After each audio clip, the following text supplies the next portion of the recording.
आकाशवाणी आदिलाबाद है। महात्मा गांधी, धर्मपाल और गुरुजी रविंद्र शर्मा की दृष्टि, वर्तमान संदर्भ।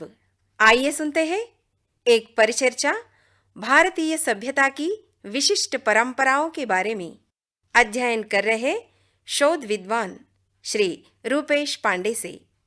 उनसे बात कर रहे हैं सुमनस्पति रेड्डी। 5 भागों में प्रसारित हो रहे इस परिचर्चा का ये तीसरा भाग है। तो आइए सुनते हैं परिचर्चा रूपेश पांडे से। महात्मा गांधी, धर्मपाल और गुरुजी रविंद्र शर्मा की दृष्टि, वर्तमान संदर्भ। रूपेश जी, पिछले भाग में आपने धर्मपाल जी की लिखी हुई 2 किताबों का ब्यौरा दिया, मुख्य किताबें। उनके नाम फिर से बोलेंगे क्या आप यहाँ पे? द ब्यूटीफुल ट्री है जो उन्होंने भारतीय शिक्षा की व्यवस्था पे पूरा लिखा कि कैसी शिक्षा रही, और दूसरा जो है Indian science and technology in 18th century जी। तो फिर जिसमें प्लास्टिक सर्जरी की भी टेक्नोलॉजी भारत में रही है 18वीं शताब्दी में, इसका भी जिक्र है जी। जिस तरह से पिछले भाग में भी हमने इस बारे में थोड़ी सी बात की थी कि अब धर्मपाल जी की किताबों को ज़्यादा पढ़ा जा रहा है और उनकी किताबों का असर भी, प्रभाव भी फैल रहा है। वैसे अभी अपनी विद्या पद्धति में जिस तरह से आप चाहते हैं अभी उनको शामिल नहीं किया गया है। तो धर्मपाल जी के साथ आप उनके सानिध्य में रहे 9 साल। उसके बाद गुरु रविंद्र शर्मा जी से मिलने के बाद आपकी सोच में और भी बहुत बड़ा परिवर्तन या विस्तार हुआ है। तो ये धर्मपाल जी और गुरु रविंद्र शर्मा जी, ये कैसा संबंध है? अच्छा सवाल है आपका। एक तो क्या है कि जैसे धर्मपाल जी के साथ हम जब लोग रहते थे, उनको जो पढ़ा तो पहले तो हमको गांधी समझ में आए। हम गांधी को नहीं समझते थे। 2 चीज़ें हमको समझ में आई, एक तो गांधी समझ में आए और दूसरा भारत समझ में आया। अच्छा। और हम लगभग इन दोनों चीज़ों को नहीं समझते थे धर्मपाल जी से मिलने से पहले। हाँ, क्या मैं एक सवाल पूछ सकता हूँ? आप उससे पहले आरएसएस के कार्यकर्ता रहे, राष्ट्रीय स्वयंसेवक संघ में रहे।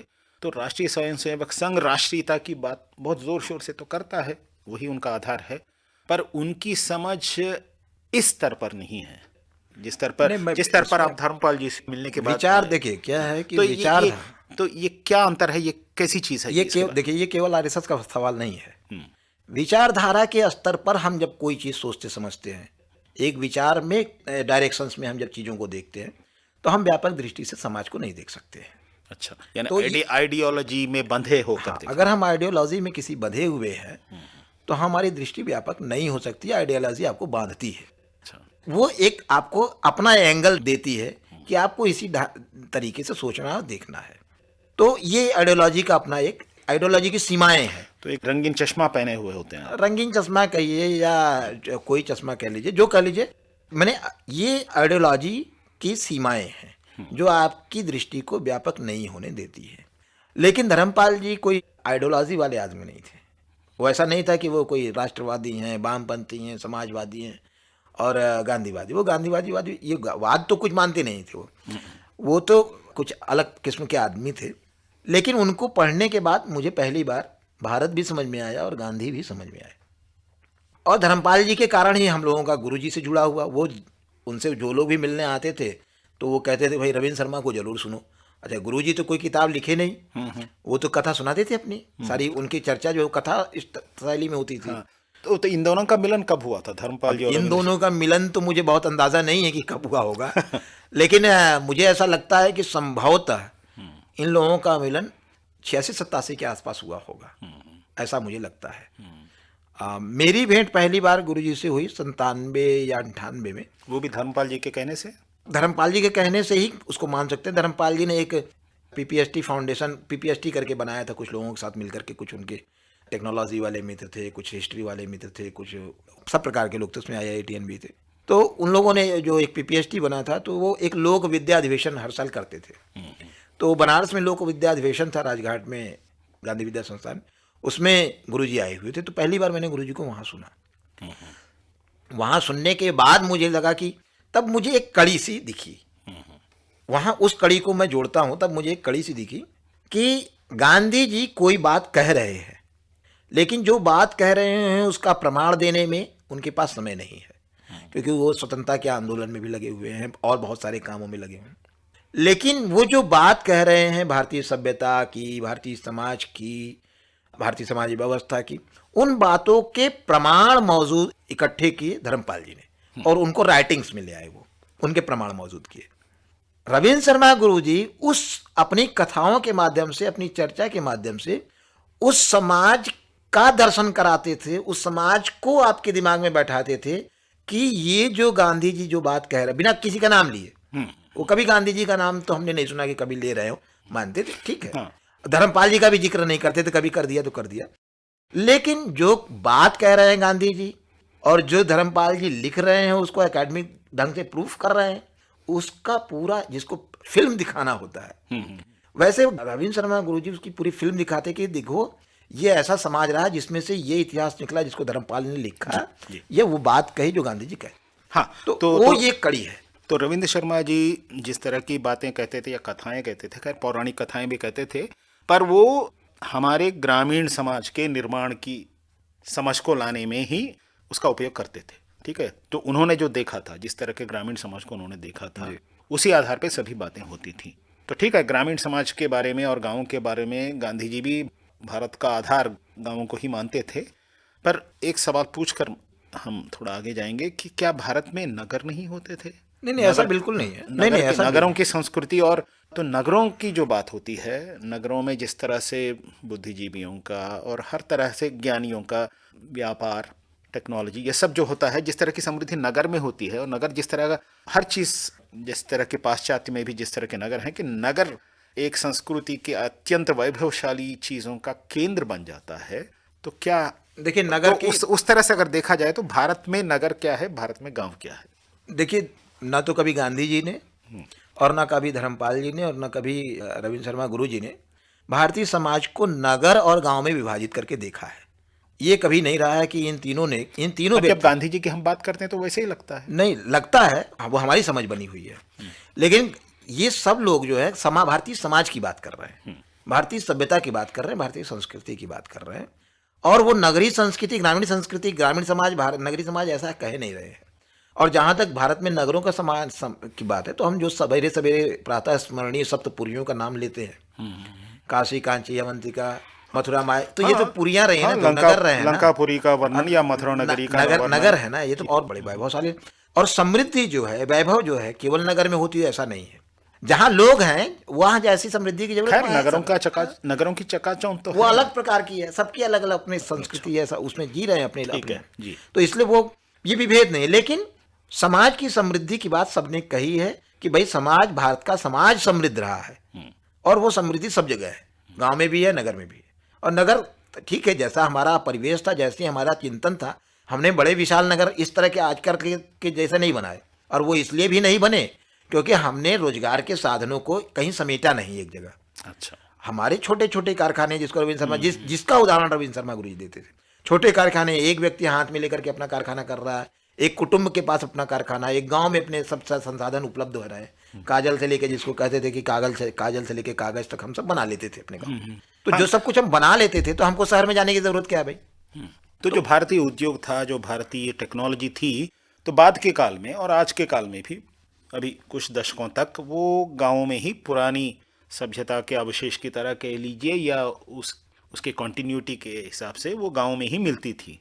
तो इस तरह के गाँवों की सभ्यता को या गाँवों की पूरी जीवन शैली को, जिस तरह गुरु रविंद्र शर्मा जी के कहने से जो आपको समझ में आता था, क्या उस तरह से आप उत्तर भारत में घूमते हुए वहाँ के गांव में आपने नहीं देखा या देख नहीं पाते थे लोग? नहीं, रविंद्र शर्मा जी क्या नई चीज लाते थे वो आदिलाबाद के गाँव की बात कहते हुए? नहीं, वो आदिलाबाद, देखिए गुरु जी, मैंने कहा ना दृष्टि का, जो मैंने सबसे इससे पहले कहा था सवाल दृष्टि का। हाँ, तो उसी की बात पूछ रहा हूँ। वो उन्होंने हमको दृष्टि दिया कि ऐसा भी देख लो। कैसे? एक उदाहरण देकर अब बताइए ना। जैसे फॉर एग्जाम्पल मान लीजिए कि आपको पुरोहित की बात करते थे, तो पुरोहित को ऐसा तो है नहीं कि केवल आदिलाबाद में होता है।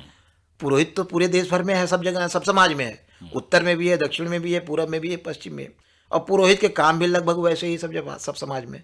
अब एक पुरोहित समाज के हर वर्ग के लोगों के, हर कारीगर के काम को अपने उसमें शामिल करता है। पुरोहित अपने पेशे में, हाँ, पुरोहित अपने साथ उस पूरे समाज को जोड़ के रखता है। ये तो सब जगह है।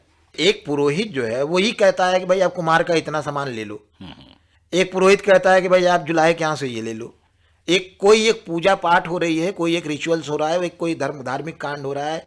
मान लीजिए कि ग्राम देवता की पूजा हो रही है, तो ग्राम देवता की पूजा केवल आदिलाबाद दक्षिण में हो रहा है ऐसा नहीं, पूरे देश भर में हो रहा है। अब ग्राम देवता की पूजा में क्या क्या सामग्री लगना है ये बताने वाले तो पुरोहित लोग हैं। तो वो जो समाज को जोड़ करके रखे, ये दृष्टि हमारे पास नहीं थी। देखा तो हमने सब जगह, जी। लेकिन ये दृष्टि नहीं थी कि ये क्या कर रहा है पुरोहित। अच्छा, इसके अंदरूनी संबंध कैसे? ये जो समाज का, मैंने जिसको कहा ना कि समाज के अंतर संबंधों को समझना। और एक चीज मैं यहाँ पे अभी मुझे ध्यान में आ गया, देखिए ये जो मॉडर्न सिस्टम है ना, या मॉडर्न टेक्नोलॉजी या जो भी कह लीजिए ज्ञान विज्ञान, ये मूलतः जो है युद्ध के ज्ञान विज्ञान है और बाजार के ज्ञान विज्ञान है। भारत का जो ज्ञान विज्ञान है ना, वो लोक कल्याण का ज्ञान विज्ञान है। ये फर्क हमको हमेशा ध्यान में रखना पड़ेगा।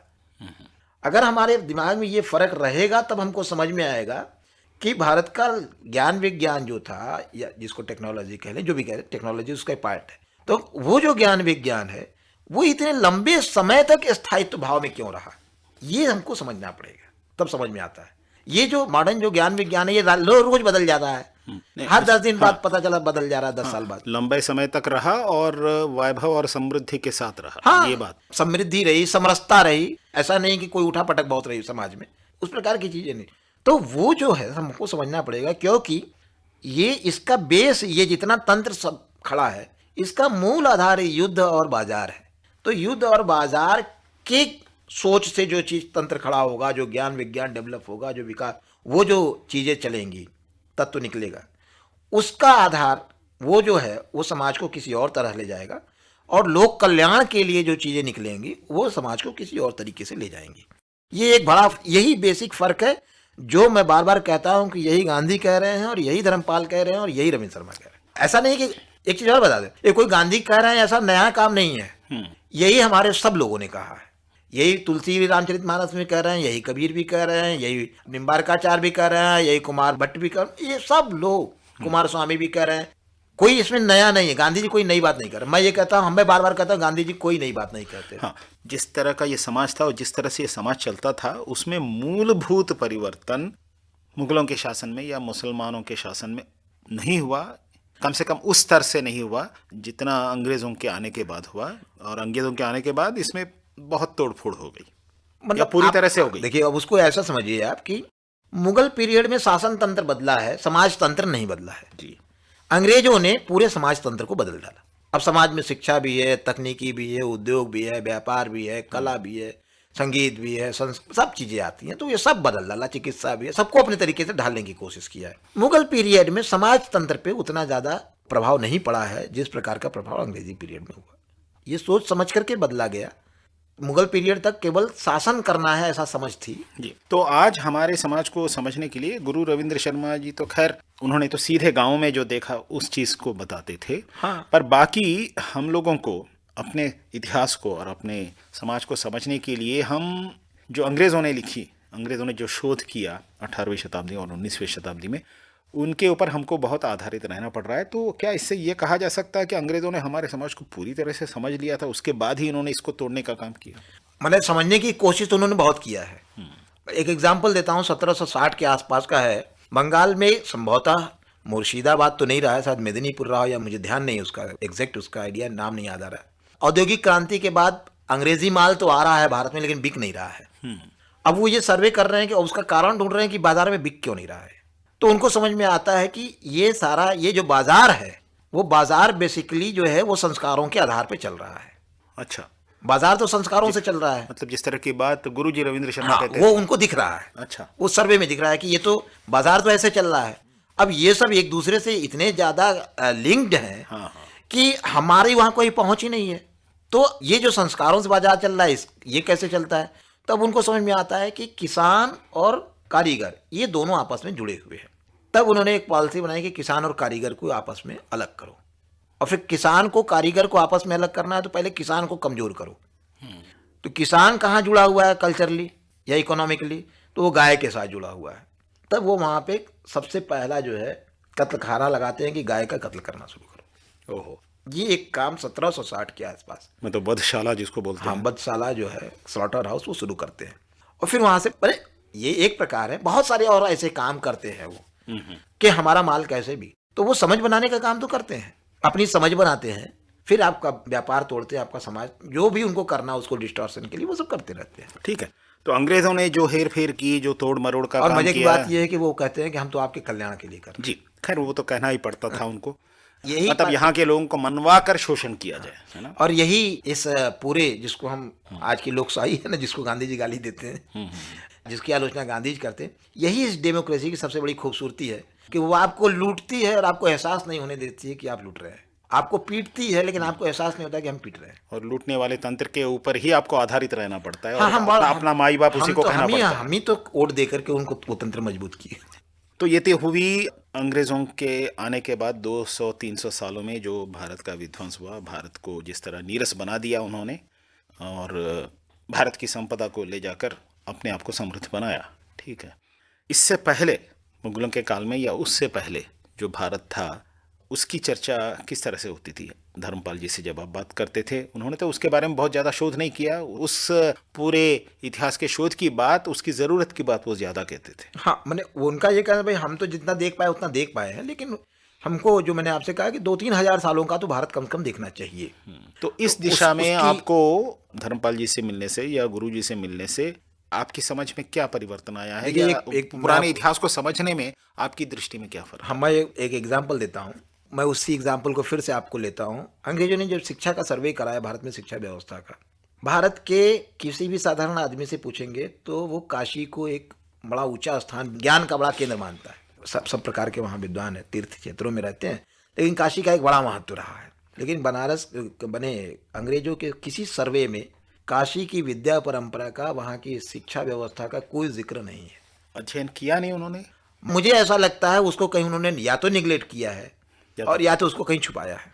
ये बात जब मुझे ध्यान में आती है, धर्मपाल जी को पढ़ करके या गुरु जी को सुन करके, जब ये बात मुझे ध्यान में आती है तो मैं जरा इसकी पड़ताल करता हूँ, तो मुझे जेम्स प्रिंसेप मिलते हैं।